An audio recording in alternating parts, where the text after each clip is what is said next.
Welcome back to Protect the Paint. I am Brian McCormick with the one, the only, sensational Patrick Burns. Oh, Pat, what's going on? oh, thanks for the intro, man. You're pretty sensational too, Brian. I How want to you gas doing? you up a little bit, man. Yeah, appreciate that. We all need it as much as we can get these days. So, Love it, I ha brother. Well, let's keep that good energy going here. We had a lot to discuss today, as we were talking just now. And then next week is going to be, well, this weekend, I should say, is going to be, the start of free agency. So we'll have plenty to talk about next week as well, too. But Pat, I think we should pick up where we left off last episode. So we talked about Chris Paul. You texted me about 2 hours after the episode ended and say, you know what? I forgot to mention. I think Chris Paul might actually get traded to the Warriors if I had to put money on it. Lo and behold, yeah. Chris Paul gets traded to the Warriors for Jordan Poole. I know you have thoughts on it. Just like, what was your initial reaction, I guess, like right after I texted you saying, like, wow, great hit? I mean, I was surprised, right? I mean, I think what I said was Golden State is going to definitely make a trade because we were talking about, teams that were looking to trade, and I left out Golden State just altogether.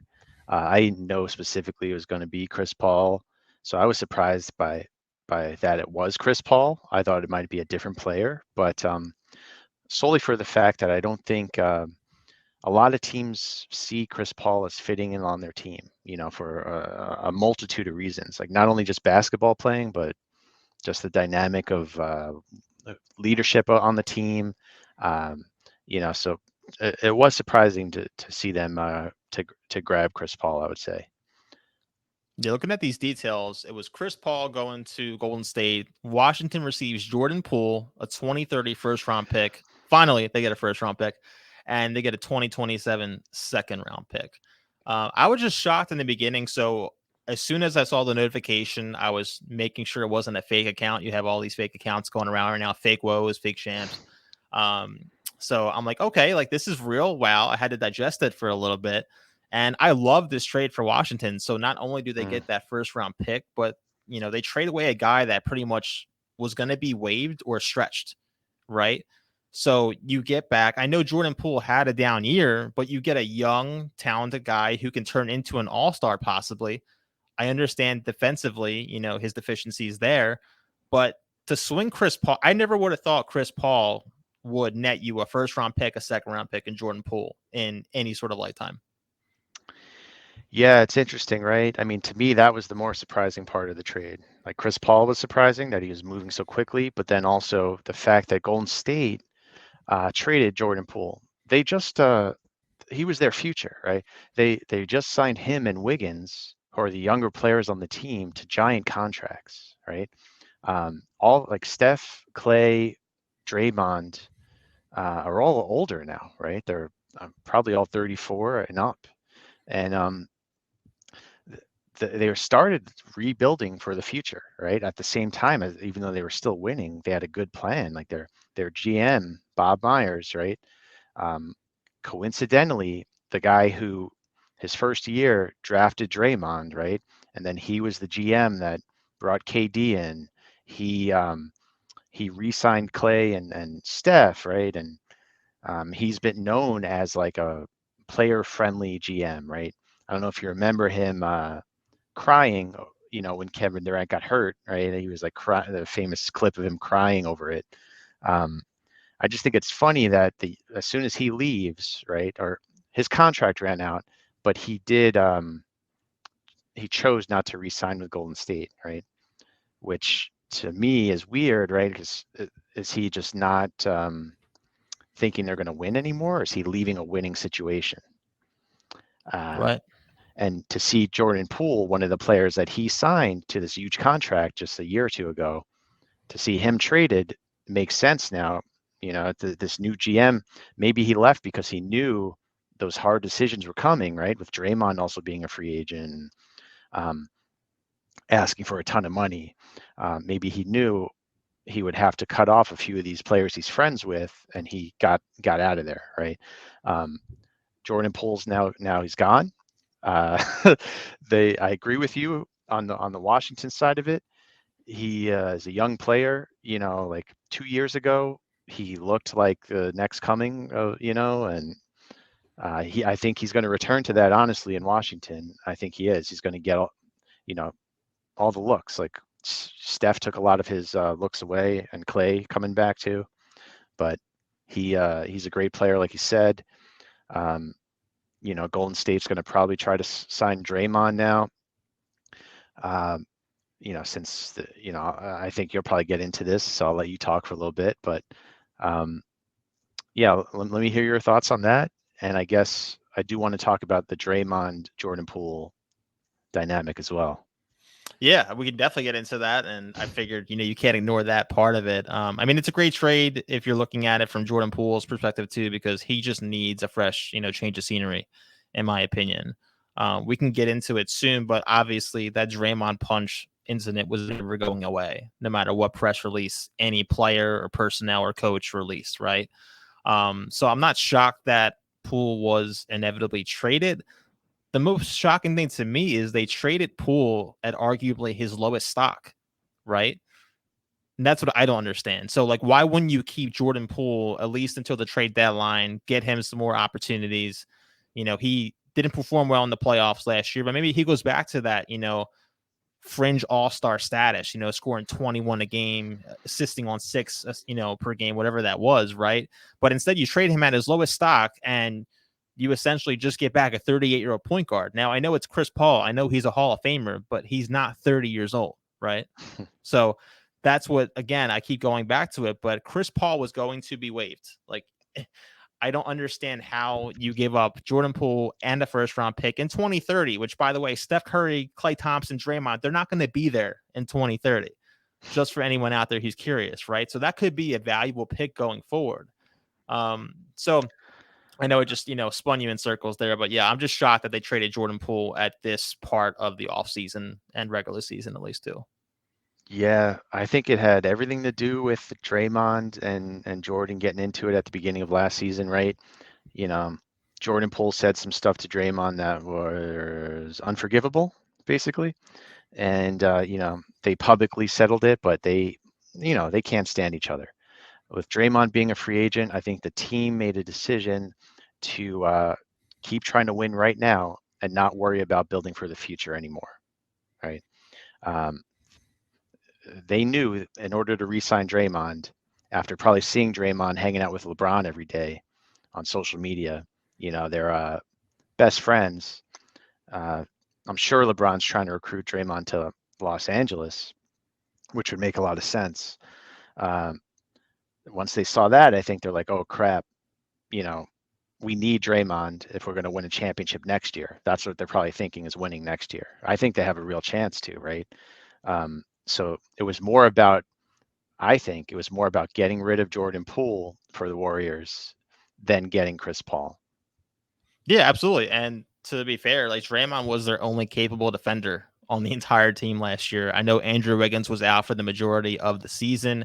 When he came back, his legs were not underneath him. So I'm giving him, a little break there. He is a good defender. But aside from that, they have Draymond, and that's it. I mean, Kevon Looney, he's a great rebounder. He's not a great defender one-on-one, right? I mean, Bam Adebayo, for instance, can go by him anytime that he wants to, in my opinion. So I agree with you. I think so. Bill Simmons made a point on his podcast, which I thought was fantastic, and that it seems like the Warriors, they wanted to run this back with the core that they have, and they wanted adults in the room. So for whatever reason, they felt Jordan Poole was immature.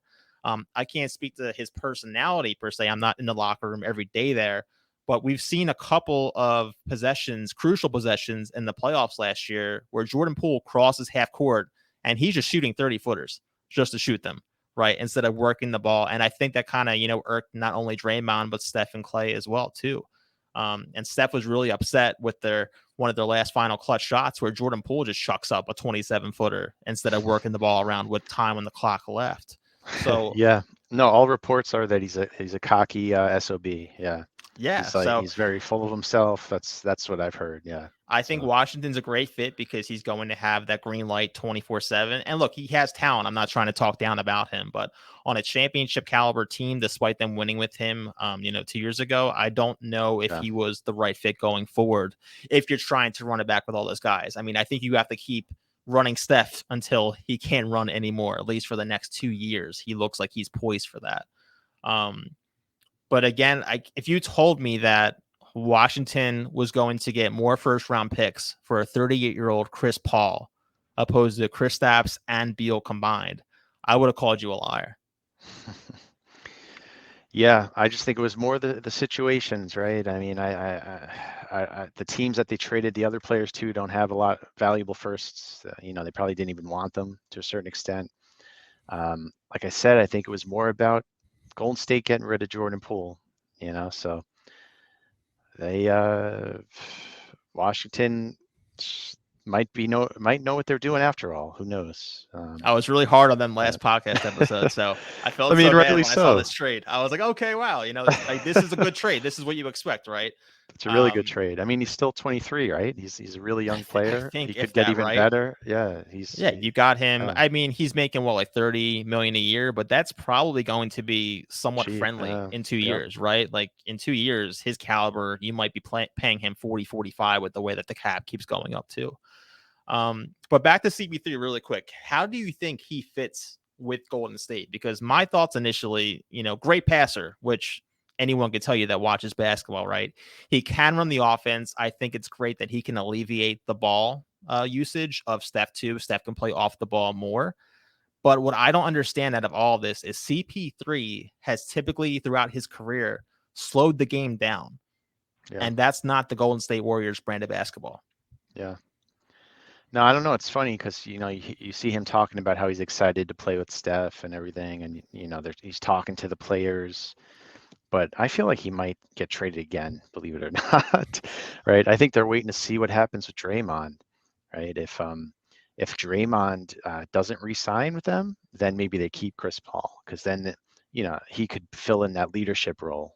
Right? Although I don't think he can. That's a side combo, but um, that's probably what I'm thinking. They're thinking, and if he doesn't resign, if he does resign, rather, I think they have to get rid of Chris Paul because I don't think Draymond and Chris Paul like each other. Um, Yeah, to that point, I think Draymond yeah. said like 2 years ago on his podcast, the Draymond Green Show, that he did not like Chris Paul whatsoever. Oh, So, okay. Yeah. I yeah, mean, that's probably what I remember. I didn't remember exactly what it was from, but thanks for bringing that up. Um, yeah, uh, Chris Paul, has never won, right? But he likes to dictate entire teams. You know, he gives inspirational speeches at the timeout. You see him during games, right? And he's like telling players, "This is what you need to do." And imagine him doing that to, these four. What are they? Five-time champions now? yeah, or 4 time, right? Yeah, Four-time. 4 time.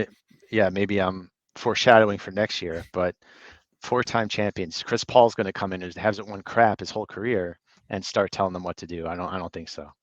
I think it's a fantastic point. I had that on my list too. Like he's going to a proven team, like 4 time champion team. He has never won a championship. I know they probably have respect for him as a player, as a Hall of Famer, but you would also think there's some sort of line they're teetering where it's like, I'm not sure, like I want to listen to you fully, right? And how is Chris Paul going to react to that as well too? Is he going to try to fit in there? Or is he going to try to be like a co-leader with Steph? And I don't see that happening whatsoever. You have Draymond already there. You have Steph there. You have vocal guys. Clay talks a lot too. So you might have too many voices in the locker room, if that makes sense. But that was my initial Yeah. reaction. It's Just I also don't like see. Clay. Like, is Clay what he used to be, right? Sorry to cut you off, but No, no, that's yeah. a major question mark to me too. Um, so they're looking at everything clearly. They have a new GM. They're making moves. So Yeah, Clay's another question mark as far as what you just said. Is he going to be the same Clay because he has a contract extension, eligible right now. He has next year. I think he's getting paid like 35 mil, 40 mil, whatever that is. But he's also looking for an extension too, and said that he expects Golden State to give him that due to his loyalty, due to his contributions throughout the last 11, 12 years he's been there. So that's going to be another interesting point I too. Like mean, if that's part of the Bob Myers situation, right? Like if he yeah, was still there, maybe he feels pressure to do that. But now I think that's probably why he left because Clay, if he keeps playing like he has the past few years, he does not deserve that, right? He does yeah, not. I hate to say it, but yeah, he doesn't. yeah. I Like mean, I know if he I'm played like he foreshadowing. did when a few years ago, they would not have lost to the Lakers. That's for sure.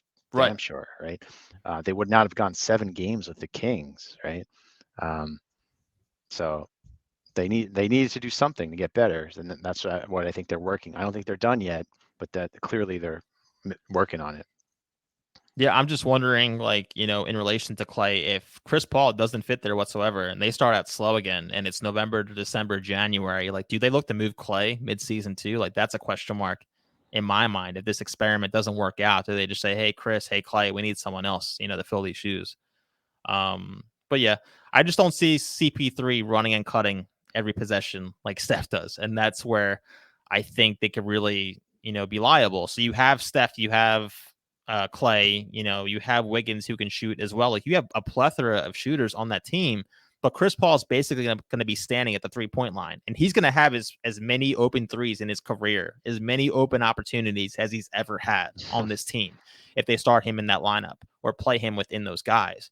But I don't see him knocking down 40%, 50% open threes. Like I just don't for an entire season. Yeah, I don't either. I think they are not done. I don't think they have any center on the roster right now. They may or may not lose Draymond. They need to get a center or some Yeah, I other, guess besides you know, Looney, if you want to count him as a center, I know he's a little bit smaller. What's he like 6, 9, 6 6'10", which is 9. kind of small Yeah, for these days. right. But they also benched him and started him off the bench like out of nowhere during the playoffs last year too, which I didn't understand. I know they were playing Sacramento, and then they played. What did they play? The Lakers second round. So Yeah. yeah, I just didn't understand why they benched him out of nowhere too. So I'm not sure what's going on with that.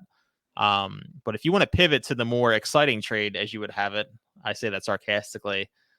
Utah makes a trade for John Collins, and they only gave up a second rounder and Rudy Gay, which Rudy Gay in 15 years, I'm still expecting to see his name in trade talks. Like, how long has he played now? It feels like he's been around since I didn't know he was 1997. still playing. Yeah, I didn't Like, know he was still a thing. someone that you forget all the He's time, not right? getting major minutes anymore. Let's just say No, that. no, Um, I think he's going to be traded twice next season at some point too, just to get rid of that contract there. But no, I mean it's not the most exciting name in the news, right? Rudy Gay, when you have other names flying around right now, including Dame, who we're going to get to in a little bit here. But I actually like what Utah is doing. So they get John Collins, like I said, for nothing. Like this is just a throwaway, right? Which is funny to me because last season, I think it was maybe October or November, there were some rumors that the Jazz would probably have to give up Laurie Markkinen yeah. for John Collins. Like I know the Jazz have been high on John Collins for a while now. And then the Jazz, and the Hawks at some point last year, I think it was October, said that in order for a team to get John Collins, they were looking for a Rudy Gobert-esque type return, where like the Timberwolves just gave away their whole house Oh and man. picks, right? Yeah, And Brian. now you see him go away for Rudy Gay in a second rounder. So I was just cracking up when I saw that notification. Yeah. So for whatever reason, John Collins has been on the trade block for not only last year, but the last 3 years, right? It's so long ago, I don't even remember initially the reason why they wanted to get rid of him so bad. But over time, I guess the demand, the price for him has gone way down. So Yeah. yeah. He was one of those guys that he was on your list every offseason. He's probably going to get traded, right? And now he's removed from that list. So the other guys that come to mind, DeAndre Ayton and Miles Turner, like every year, it feels like Yeah. they get shopped and then Yeah. nothing happens. Um, but now, like Utah has a plethora of picks that they can use to make some interesting moves now. I mean, their front court right now, they're tall. I mean, John Collins is the smallest guy in that front court as far as the starters, and he's what 6'9". So they're going to be lengthy. They're going to have a great defense next year, at least in the paint, in my opinion. Shout out to Protect the Paint. How you like that plug right there, Pat? But I mean, they obviously need a point guard. They probably need a shooting guard too if they're getting rid of Jordan Clarkson and whatnot. But I was thinking of them, like, as we're talking about Chris Paul. Like, I know there's so many moving pieces and we still have to see what the Warriors do, but Chris Paul would fit great in Utah. Like, they have cap space to absorb his contract. They can also go after some other free agents out there too. Like, I think Chris Middleton would be an interesting acquisition for them if he wanted to go there too. But they have an exciting future. I mean, when you're talking about, the Hawks and, we're shitting on the Wizards, every episode here, like Utah is one of those young teams that looks like they're actually building something. Yeah, no, they're making good moves so far. I don't think they're going to be able to compete for a championship yet, but they're on their way, I guess. To your point about Chris Paul and Middleton, to me, it makes almost more sense to do a sign and trade with Milwaukee for Chris Paul to get Middleton on Golden State at this point. Like that's one very realistic thing I could see happening. Um, I think he would fit, maybe play that Klay Thompson role that Clay is no longer playing. Um, so I don't know if he, factors into the Utah bit, but it's certainly possible. And yeah, I mean, uh, it's I don't know who like point guards that are available. Like who would you say aside from Chris Paul? Like if he doesn't, if Chris Paul doesn't go to Utah, right? Right. Who else could they possibly get for that? Yeah, I I mean, mean, looking at free agents, I mean, Fred Van Fleet, you he know, can make some big time shots there. And he would also be a great addition there too. So like Chris Paul, like he's not the best defender. He's not the biggest guy. I think they say Fred Van Fleet is like 6'1". He looks like he's like 5'10", if I'm being honest here. yeah, But he's a good 3-point shooter. He can run an offense as well too. So I know a lot of guys probably aren't, looking to go to Utah. It's not a huge like big destination like in LA, like in New York, like in Miami, that guys are just like, oh, like I can't wait to go there, right? But he would fit like a glove there. And like I said, especially with that front court that, they have huge guys there, he would have some protection when people blow by him too. So, I mean, I know we're going to get into the free agency stuff in a little bit here, but I can't think of a better fit as far as, a winning team, a chance where you can really flourish if, Fred Van Fleet doesn't go to Utah. I think that's perfect right there. yeah. No, I like that fit. He has playoff experience. He can bring that to the team too. They're missing that. Um, yeah, I mean, uh, it's interesting to see them rebuild after losing Gobert and Mitchell. They're like a completely new team now in a few years. So credit to them. I'm excited for them, but we'll move on to the next guy I want to talk about too. So I brought him up already. He's on the I think this guy is going to get traded list that I have every single offseason. DeAndre Ayton. Can we just talk about him for a second? Because the Phoenix Suns have this cycle. And I tweeted about this on, I think it was Tuesday or Monday, whatever it was. But essentially, it seems like 3 times a year at least, the Phoenix Suns shop DeAndre Ayton. They receive little interest or like a sufficient package as far as what their standards are. And then the very next day, they proclaim him to be a franchise cornerstone. And it's like, at what point are you embarrassed? Like, are you too embarrassed to do this shit? Right. Like, I knew it's like there was a report that said they want to keep him, that they want to see how he works with the other big three there, that they value him. And I'm like, well, you can't shop a guy 10 times a year and say that you value him. Like, how does he feel right now? Like, that's what I want to know. Yeah, I don't know, man. I don't know if I feel for him, but is he going to ever turn into like what everyone thought he was gonna? Like, is he ever going to be like an Embiid type player or like a top center in the league? Like he hasn't lived up to his expectation that he had, right? Um, he's more of a role player on that team. So the amount of money he makes, he's not getting paid role player money. So I think that's where the trade talk is coming from, right? He's not playing up to his contract, basically, is the situation he's in. And yeah, I don't know how that team's going to unfold either. Like they with Ayton and Durant, Beal, Booker, like their starting five is going to be the best in the NBA. But then who else is on that team? So Oh, I agree. Yeah. I mean, and speaking of that too, I saw there was apparently a proposed trade from the Dallas Mavericks to the Phoenix Suns. So Dallas was trying to acquire DeAndre Ayton, and in return, Phoenix was going to receive Tim Hardaway Jr., Rashawn Holmes, and JaVale McGee. Off the surface, I don't know if that necessarily makes Phoenix better. However, I think they have to eventually weigh the talent versus depth, right? And their bench is just awful right now. I'm not sure if they're waiting for a better package or they just actually want to see how Aiton fits with those other big three there. I thought it was interesting. I mean, it's not a horrible trade in my opinion. It's not going to make me dance if I'm, Matt Ishbia, right? Seeing that in return. But you also at some point have to realize like, hey, like we can't try to trade number one overall pick, DeAndre Ayton, because he's not that, right? I know he went first overall. He's not playing like that, to your point. He's on an Embiid. I don't even think he's a prime Dwight Howard by any means, right? Like, Yeah. so at It's some funny you point you mention have to him. realize what he's worth. And I just think the more you shop him and not get anything in return and make yourself look like assholes, like the less you're going to get. And I'll be shocked if he's not traded by trade deadline, but they're not going to get very much in return whatsoever. Yeah, no, it's funny you mentioned Dwight Howard. Like I think he's a possibility for Phoenix. He's playing in China, right? He's in shape. He's not going to be what he used to be, but last time he played, like, he won a championship, right? Or maybe not the last time he played in the NBA, but he was on the Lakers Right. when they won, and he at least was very active. Getting offensive rebounds. Doing the dirty work. Like, he's very athletic. Like, he could be a cheap player for them to bring in and play up to the par of those players, right? JaVale McGee, I think he was also on that team, funny enough, but he was the backup to Dwight Howard, right? So maybe they get both of them. Then that trade would make sense if they make that trade and then they sign Dwight Howard. I would like that actually for them. Yeah, Um, I don't think it's a yeah, horrible return. Like I said, it's just one of those, like, if you do it, like, that's cool, and if you don't do it, I understand as well too, right?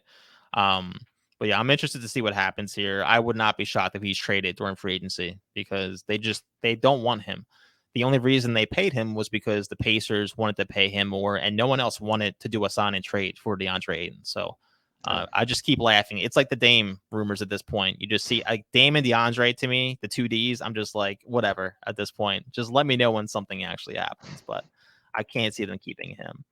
Pivoting to Dame, my favorite player to talk about, not right now. Per reports, Dame and the Blazers discuss their future. It seems as if they're waiting to see how free agency falls, see what dominoes, go which way. And then Dame's just trying to see if Portland is actually going to build a winner. I don't think that's possible. The only interesting rumors that I saw here is that Dame wants to build their own big three in Portland with Jeremy Grant and Draymond Green. I think that'll actually be an interesting roster there. You bring some of Green's leadership there. You have Scoot Henderson, who would probably come as the sixth man off the bench too. So I'm not sure if they actually win the title, but that's a really deep playoff team in my opinion with those pieces that they have. Yeah, I don't think Draymond's going there. I think Draymond's either going to Golden State or LA at this point. I don't think there's any in between, to be honest. Um, they'd have to trade, right? They'd have to trade some of their young players to build out a team around Dame. I also am kind of hoping for and do believe this era of the big three teams is going away, right? It's not working anymore, right? Look at some of the teams that have won lately, right? They're not the big three teams are not doing. Phoenix, for instance, Brooklyn, right? Not working out.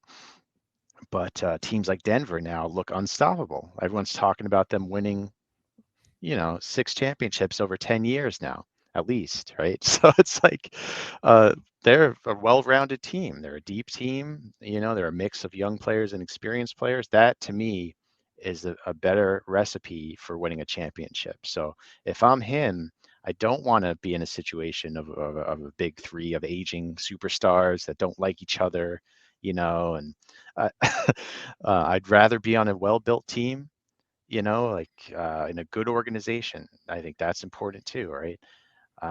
Maybe San Antonio makes sense. To be honest, if there is a trade that happens, maybe San Antonio makes sense because then I would be willing to bet if he goes there and puts on a show with Wembyama, right? I could see LeBron signing the next year in San Antonio. With his Uh, son. We'll see what happens with that. I mean, yeah, I can't wait to see how that falls too. Not to get too ahead in the future, but he's yeah. definitely going where his son goes. And it's gonna be hilarious to me if it's like Oklahoma City, right, or Portland or something like that. Like, could you Could, imagine LeBron and Dame together? With Bronny James. I mean, I if he can't wait to does see what that, happens. he's if LeBron does that, then he just cements his legacy as not, maybe not the best player of all time, but the best freaking uh, trade generator, general manager in history, right? He's going to go play Yeah. with Victor Wembanyama and Dame Lillard when he's 40 years old.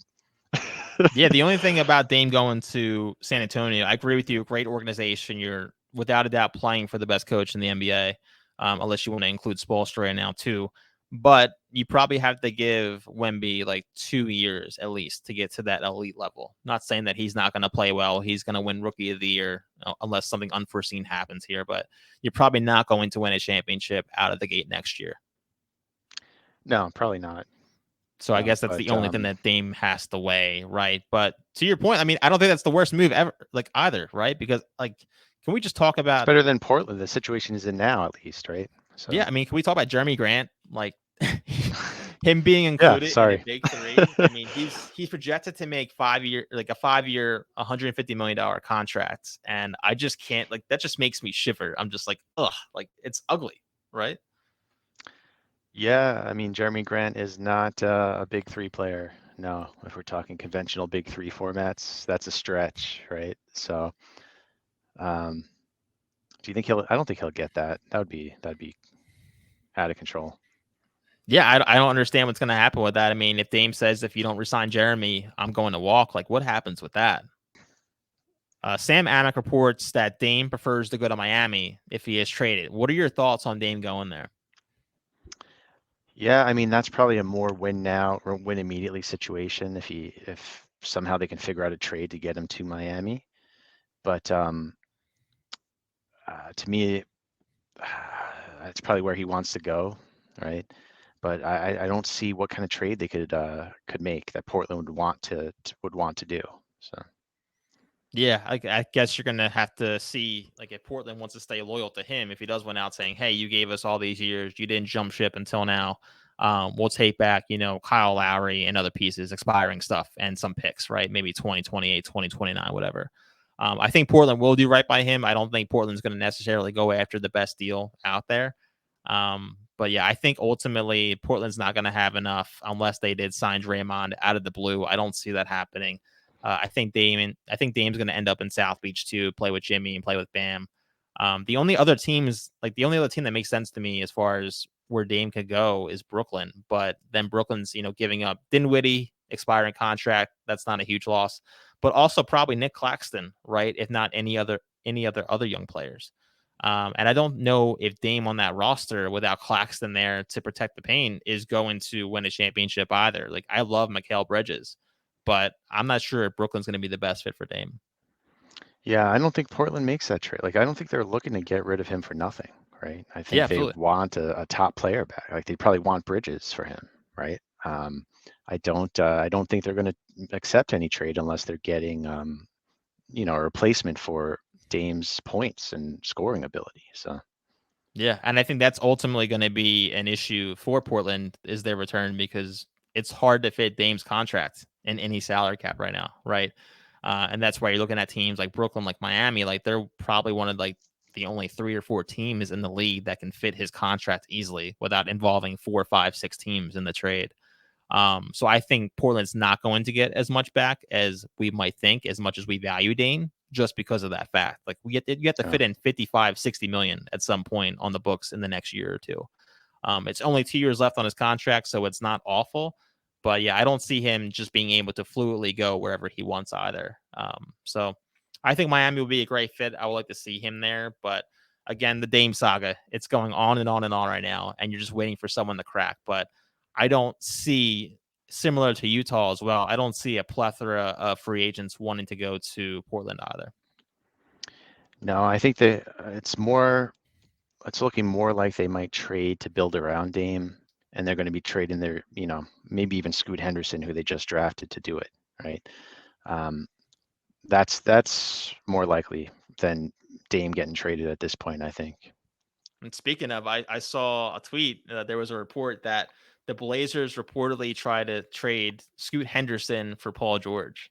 Oh, The Clippers supposedly hung up. They didn't want to entertain that, but I like the aggressiveness from Portland right now. If you're trying to build a contender see, around I mean, Dame, that's one way take they can swings. get the real big three, right? If they want to go that route, it's not Draymond and and Jeremy Grant. That's not a big three. Sorry.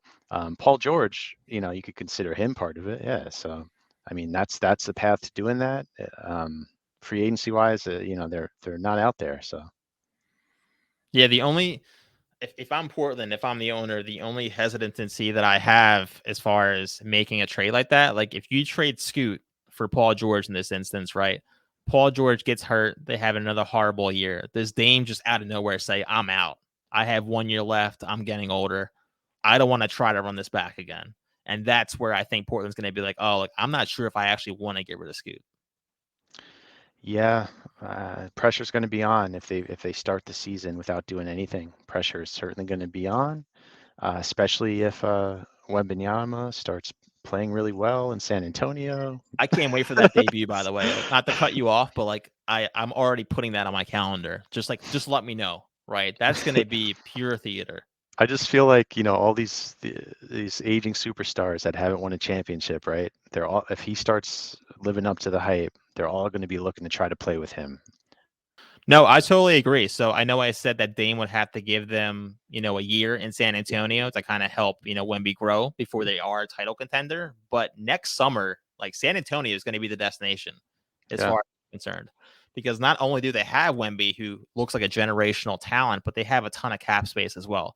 They have a ton of expiring contracts next year, too. So look out next year. Like I know Greg Popovich, he's getting up there in age, but he might be coaching the next 5 years with all these stars that are about to come to San Antonio.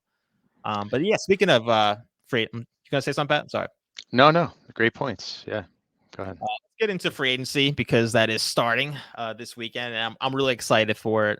So I'm just gonna break down some of the cap rules, Pat, just so our listeners are aware, and then we can get into each free agent, where we think we're gonna realistically go, and then their best fits, their dream scenarios for us as well too. But entering free agency, there are only 6 teams with $30 million plus in cap space. So I was texting my buddy today, and I said this free agency period might be the ugliest one in a while. Like Timothy Mozgov getting $80 million type vibes, right?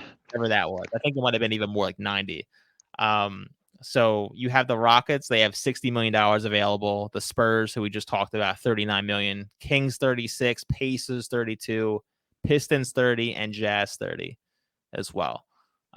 So look, I'm not gonna downplay these teams. Some of these teams, have a nice future. We talked about the Jazz. The Kings are really exciting too, but you don't have those name brand teams out there like the Lakers, like the Knicks, right? Like that have a ton of cap space right now. But the second apron is also coming into effect here. So essentially, the players union and the NBA PA, they wanted to make sure that big 3 teams, such as what Phoenix is doing right now, they wanted to limit the super team potential. So basically, each team I think has $162 million in cap, if I'm not mistaken. And then previously, you can go all the way up past that and pay the same tax premium. But now, as soon as a team reaches about 183, anything after that reaches that second apron. And that's very important because not only is that why you're seeing, expiring contracts going out here, teams are trying to get under that number, that projected number, but that doesn't go into effect until July 2nd. So you're going to see teams prior to Saturday, July 2nd, making trades because you're operating under the previous CBA. Did that make sense, Pat, as far as like Yeah, here? no, it Cool. makes perfect sense. Yeah. I'm not an expert on that, but I was reading up on it and I thought that was interesting. I So, actually didn't know the July 2nd date. That's for sure? Like that's when the yep, that's second when apron. everything Wow. completely changes. And that's why like Phoenix was trying to move DeAndre Ayton now too, because they're trying to avoid a lot of that second apron stuff. They're gonna probably hit it no matter what because of everything Yeah. that they're paying. I'm just reading a text from my buddy here because I I saw this mean, earlier and I was cracking up. Between Aiden and the big 3 in Phoenix, they're paying $162 million to those 4 players alone. And I just said the second apron is 183 million. So like yeah. Jesus, right? To But no, what? you're To definitely going to lose see to some trades. Denver? To lose to Denver in the playoffs? Like Yeah, I mean they need depth. They're going to have to. I know we spoke about him too, but like the LeBron effect, where he had guys like late in their careers coming flocking to him to try to go to the finals. Phoenix has to rely on that right now. And we're going to get into it. I think I mean, speaking of Phoenix, if we could just mention that here, I don't think he's going to go there. It's rumored that he's going back to the Clippers, but Russell Westbrook will be a perfect fit in Phoenix. Even though he struggles shooting, right? He can pass to those three guys and then lob it to Ayton or whoever else they fill there. I mean, You know, what more of a perfect fit would you need if you're Westbrook right now? I almost hope that he goes there, and then they get other aging players, maybe throw in Kyrie too, like throw in every single all-star, and they just build the best team in history, and then it's just a complete disaster. That's what I'm rooting for. But So you're you're yeah, you're a huge Phoenix Suns fan this season, is what I'm listening to it's right now. it's not so much against Phoenix in particular. It's more against the idea of building out these super teams. Like I'm over it. It just doesn't. It makes the whole NBA revolve around what GMs, what owners are willing to pay more, right, than others. What owners actually want to win compared to others that might not care as much about winning, right? That's who's going to pony up and pay these big contracts, right? Like, yeah, they even things out against like the major markets, right? To have small markets be able to afford these players and attract players, but and that's happening. But they created a whole new problem on top of it, I think, which is even worse, I think. So Yeah, trying to limit super teams is a great idea unless you have an owner like Matt Ishbia who doesn't care about money right, whatsoever. Like right. if I signed with the Phoenix Suns today, I could probably command 40 million and he would write me the check. Like, whatever. Sure. Yeah. Just raise the tax. I don't care. Um, but going back to the second apron and free agency, just one more point to make here. Teams have a salary cap floor. So meaning they can't just enter the next season with $30 million on the books and just save all of that cap. They actually have to pay guys now. So again, they have to fill 90% of their salary cap. And Huh. that's a huge aspect here. Like I said, the Rockets have $60 million in cap right now available. They have to spend most of that, right? So going back to Timothy Mozgov, like you're going to see guys get paid some numbers here, and you're going to do a double take. Now, whether they're one Yeah. year or multi-year, that's another conversation there. But in order to hit that floor, you might see guys who are worth $5 million getting 15 million for 1 year, just so those teams don't get penalized for not hitting that floor. Huh. Um, Interesting. Yeah. No, yeah, that'll be interesting to see what happens there. Like I'm really excited to see these like probably nasty contracts. Kuzma is on that list, I think. So I like Kyle Kuzma. He's my 2K guy, man. He was the best NBA yeah, I 2K teammate remember. that I had. Gave everyone Um, some 2K tips on the pod too. So, but there we go. I'm just saying I think it's going to be way overpaid. Based on your No, I point. agree. I mean, so look, I'm not calling him overpaid by any means, but let's talk about him first because we brought him up already. But Fred Van Vliet, he is looking at probably like 4 years, 140 million. And I know he's a champion. He is a talented player. In any other market, I don't think he's worth that. I really don't. But then again, NBA, they're paying these guys so much bread now, right? So it's not shocking to see that number. But I think Houston makes the most sense as far as what he could find on the open market, aside from Utah, if you're willing to take slightly less there, right? Like if Utah offers 30 million and Houston offers 35 million per year, you're probably going to Houston. Like, and there's no state tax in Texas either. So that's another huge factor. But just to preface the conversation here, this is not a Houston Rockets stand podcast, right? But I think you can definitely see, you can make a case for almost every free agency guy out there right now to go to Houston because they have the funds, no state tax, and they have to spend money. I mean, yeah, if you want to talk about Houston, right? I mean, every point you just made leads me to believe that a different player would want to go there, right? But we can wait on that. Um, Oh boy. uh, Van Vliet, though, he's got he's limited to the teams that you mentioned, probably, right, at this point, unless there's some sort of sign and trade that happens. Right. But so if you ask me to pick what team of those, to be honest, he might be the top free agent that is really open to moving to any of these teams, is the way I'm seeing it, right? Other players might be able to dictate a little more in terms of what teams they want to go to. So he might be a better fit in Detroit. Who knows? Like Detroit needs to fill that cap space. They just gave I don't know if the coach factors into the cap space, but Monty Williams is now the coach in Detroit, right? And he got, I think, like 75 million or something like that. I can't remember the Yep. number, um, which is ridiculous. But he's a great coach. Don't get me wrong, but who's going to play for him? Right at this point, they need to get somebody to play. Maybe Van Vliet is it. Maybe he's the beginning of it. San Antonio, maybe they want to, sign him to a 1-year contract and have him get major minutes and play with the rookie. Maybe he's open to that, and getting more money next year. Like, who knows? So I actually have an under the radar okay, rumor that I'm hearing. okay. Um, no official source Uh-oh. here, but I could see it happening. So you just brought up Monty Williams really quick, who wants to go to Detroit. What about Cam Johnson, who played for him Yeah, for a yeah. few years? That's the other one that makes sense there. Yeah. But Um, again, that bread though, like 4 years, 100 million is what I'm seeing online at least. Like, yeah, and I don't think he's as, good of a player right now as Van Fleet is, right? Um, he would. I mean, if they're planning on completely rebuilding, maybe it might be better to go the younger route. But if they're looking to be competitive, then they probably want to go Van Fleet. I But mean, that's another thing with Van Fleet too. Like, what approach is he going to take? So Houston's not the worst team in the league. I wouldn't blame him, for wanting to go there for the money, but that's the whole point, right? Like he has his ring already. Does he just want to secure the bag now and get paid? And again, no state tax in Texas. That's going to play a huge factor there. I think he's going to go for the money here. He already has the ring. Like, unless he wants more, jewelry, I think he could go to Utah. I know I brought them up a lot, but I think that gives him a better opportunity to go to the finals in a few years. But I think he's going to go to Houston. And to be honest with you, from what I'm seeing as well, I think Brooke Lopez could possibly join him in Houston as well. I don't think Milwaukee's going to pay Brooke huh, what he's going to want to make. interesting.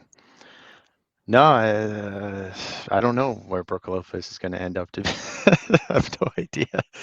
Uh, yeah. He gets No, better with let's age. uh, Isn't let's it move on. nuts? Yeah, He's like 37 I don't now. know I, about that. I mean, he gets better playing with the Greek Freak, that's for sure. I understand that, yeah, but he's always in the conversation for defensive player of the year. I'm sure the Greek Freak plays a role in that too. But Yeah, the way that he's just researched his career though, and just making all these 3 pointers, I've always respected that. Like he just completely changed his game to the modern game. But yeah, I can see Houston making a play for Van Vliet and Brooke Lopez, if not more too. My last point huh. on Houston, I think they could use a guy like Van Fleet that can run the offense just because right now they have too many running gunners. Like it seems like whoever has the ball on the inbound is going to take the shot. It's like it's their turn. They just take turns taking 20, 30 shots a game, to the Jordan Poole, effect, right? They just chuck it up. So I Yeah, think they need some leadership there, and I'm sounds excited to like see where he goes. yeah, everything you're saying about Houston sounds like an ideal fit for Mr. James Harden to return. We're going to get Honestly, in that right now. I mean, we're talking about Houston, right? I don't Just know. Like, blindside me next time, Pat. Um, and maybe he just wants to go back to Houston and yeah, and enjoy himself. Who knows? Put up 30 yeah. points a So game. to that point, I don't see James Harden going to Houston. I'm on the opposite end of that, and there's no bias here. I just don't think it really makes sense. Like if he's trying to win a championship, Houston's not going to be in the finals in the next 2 years, like unless they get someone insane, right?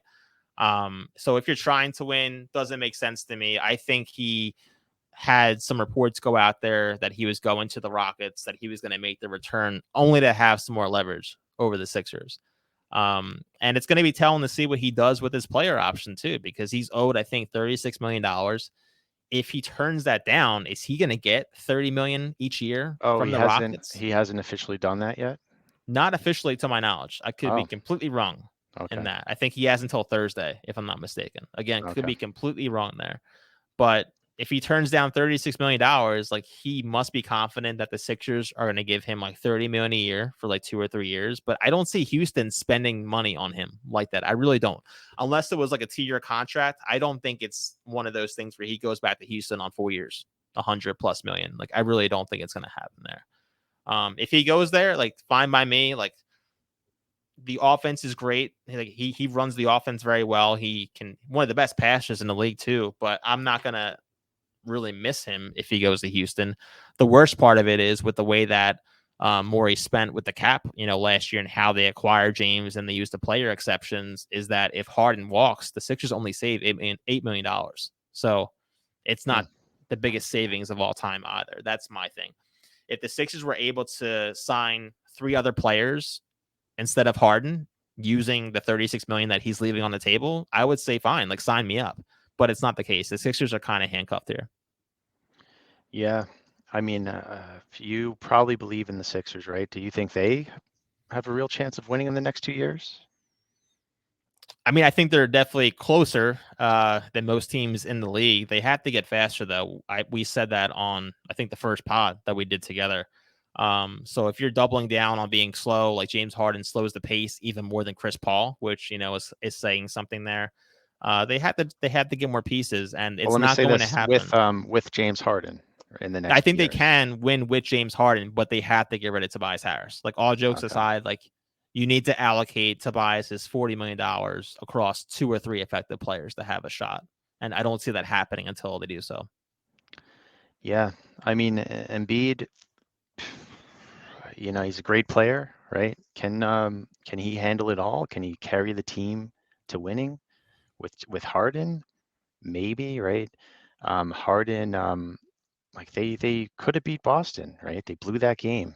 Like I was disappointed, when Philly lost that game, and then Game 7. That was Game 6, I think, when they had control of the game and completely blew it. And to me, that's the same old Harden, and I don't. Well, I guess it'd be interesting to see who they trade Tobias Harris for. Maybe that'll improve the team. That that Yeah, that'd be I cool to agree. see. So Where I disagree with most of the public, so like a lot of people get on Embiid. I know he has shortcomings in the playoffs. His stats do not reflect what he does in the regular season. I'm not denying that.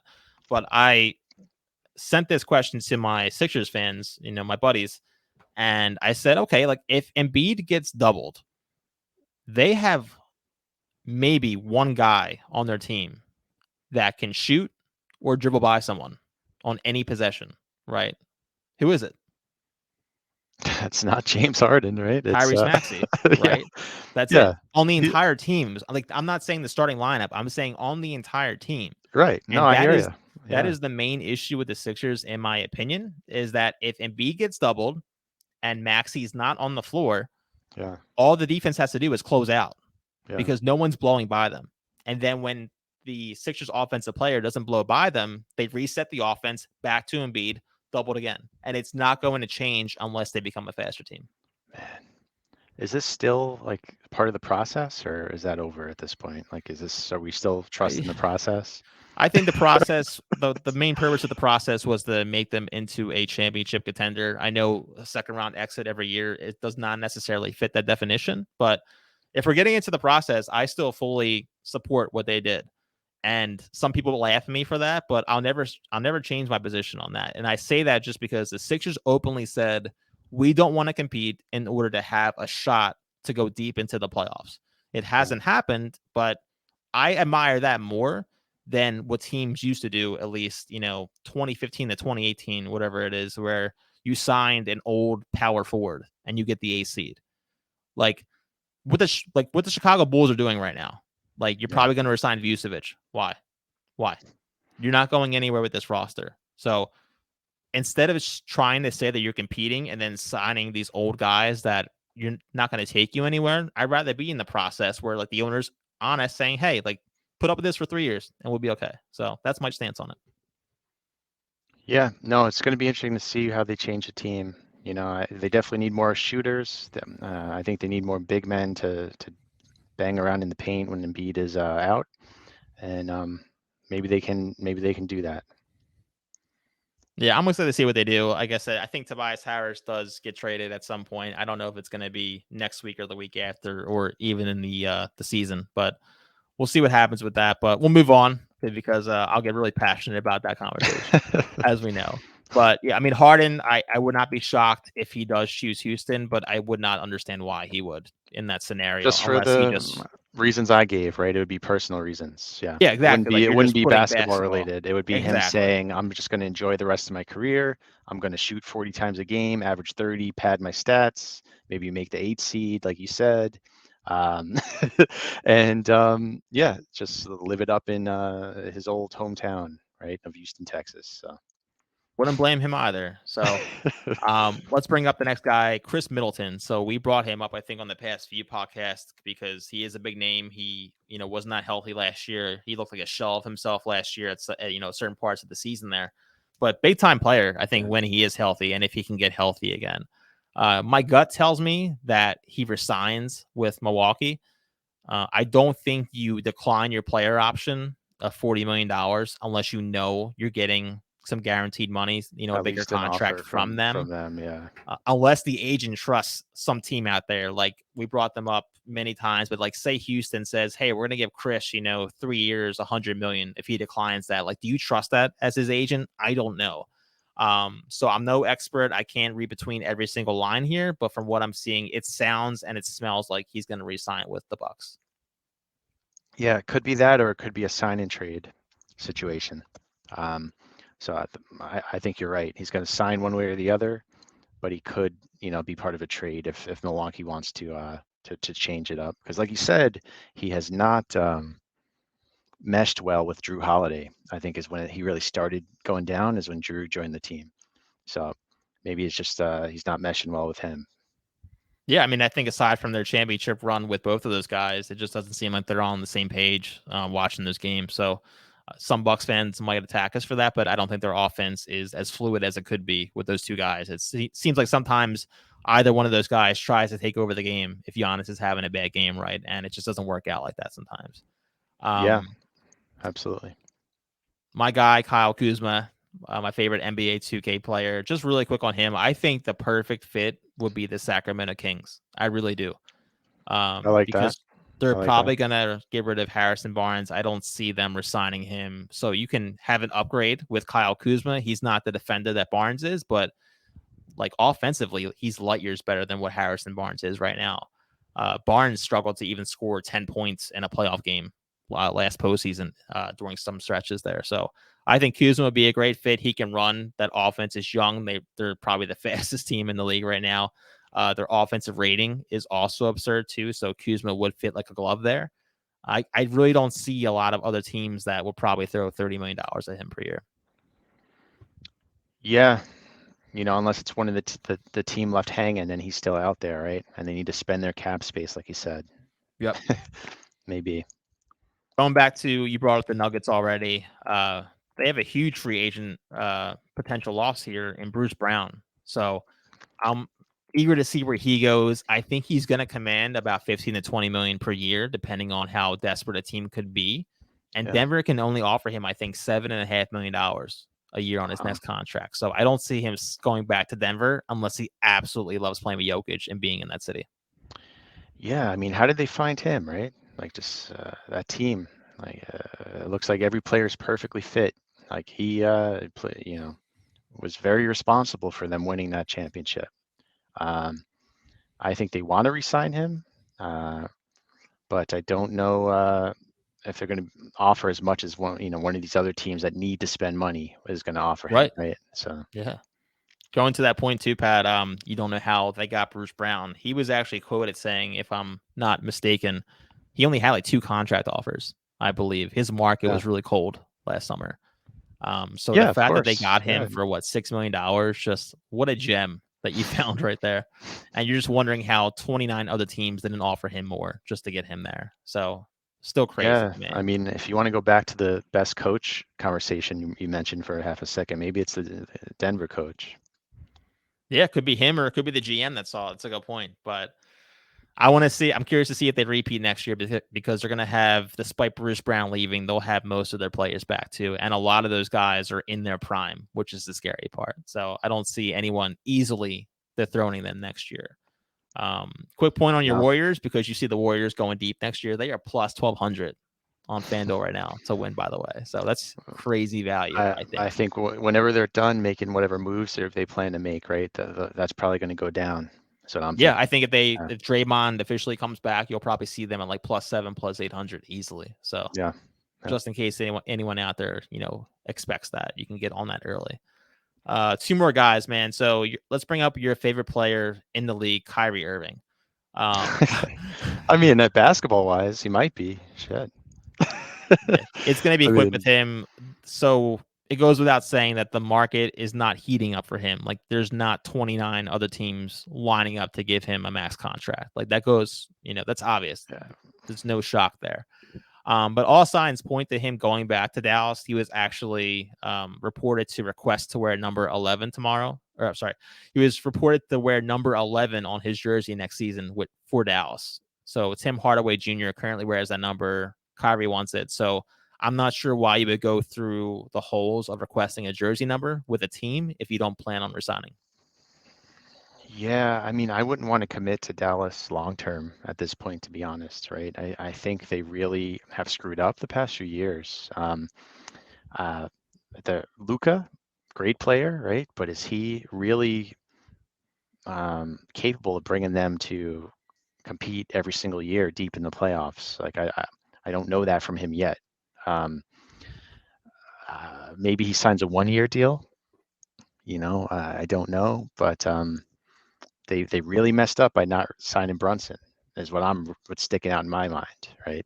Did He you see what They should have Brunson instead of Kyrie, really. not to interrupt you, but did you see what they could have offered Brunson, but did not Yeah, make? I know what they could have. Yeah, of I think it was course. 4 years, 48 million. They could have offered him, and Brunson never received Could such you offer. imagine if he was in that contract though? Could you imagine? And he started, I guess he would never have like shown he was capable of producing like he has on the Knicks because Luca would dominate the He possessions and dominates the the ball ball. Yep. there. Yeah, but that's what I mean about Luca. It's a great example, right? He not really helping the players on his team be better so far, right? He's Yeah, helping and he's himself be young. better, but He's young, right? So, I mean, to that point, they have to get the right pieces around him. I don't think the roster is set up for him to really win right now. But he yeah, also has to take his health serious too. So I know he probably wants to enjoy as much food as he can. It looks like he actually lost about 9 or 10 pounds this offseason so far, if the pictures are correct, if this isn't, some sort of joke. So it looks like he's finally taking his body seriously. And I think that's the next piece for him is he can't look gassed on defense. I mean, he takes so many possessions off on defense in order to catapult his offensive game. And he's got to start playing both ends. So I'm waiting to see if that happens or if he's going to keep messing around for the next 3-4 years before taking it seriously, saying, hey, I'm 28, 29 years old, and I need to win in the postseason. yeah. Um, He's but enjoying putting up, 30, 40 points too easily right now, absolutely. so So I think Kyrie signs there. I think Dallas gives him a 3-year deal if I had to put money on it. And if you're Kyrie, you probably have to take that given your track record right now, right? Because I'm not sure any other team out there right now will give him 3 years fully guaranteed if that's what the Mavs do. I mean, I've heard rumors of him like wanting to play with LeBron again, right? Have you heard that? I have. It's just Yeah. he's similar to Chris Paul, similar to other guys out there, the top guys. Who am I thinking of? We just spoke about him too. I'm blanking out right now. Dame, yeah. He's similar to Dame in that his cap number is going to be huge, Yeah. right? So Well, he's not. maybe he takes a pay cut That's what I think to what he'll play it. need to do if he actually wants to Yeah. go to the Lakers. They'll probably have to facilitate a sign and trade with the Mavs, but I've seen reports saying the Mavs would not help in that scenario at all. So, and I love that. Cuban's like, hey, I went out and I got you. We value you here. We treat you good. Like Cuban is arguably one of the best NBA owners out there. If you want to go to the Lakers, fine, but you guys got to figure that out But on your does own. he really think like he plays well with Luca? Like Kyrie and Luca together? Yeah, I don't think it's a match made in heaven. I don't think. I mean, it seems like they get along at least, from what we saw last season. But Yeah. yeah, I'd rather see Luca play with another star out there, maybe like a big man, right? Just for instance, if you saw like Luca and Embiid out there, that's a better duo, right? But those guys aren't out there right now, so I think Dallas, with what they gave up to get Kyrie, they kind of have to re-sign him, or else you lose those assets, you lose Kyrie, and you're kind of like, what the hell did we just do? But I wouldn't be shocked if they trade Kyrie in like a year or two as well. So that's Yeah. going to be a fluid situation there. Maybe that's what they're thinking. Re-sign him, increase his value when he starts playing really well again. Trade him. That could be it. Yeah, Yeah. exactly. So last guy I want to bring up, Pat, Austin Reeves, who is an interesting player to me. He really had a great year last year. He played well in the playoffs in many of those games too. Some big shots and big moments that he knocked down. I'm seeing that he could be valued at around 4 years, 90 million or 100 million in that range.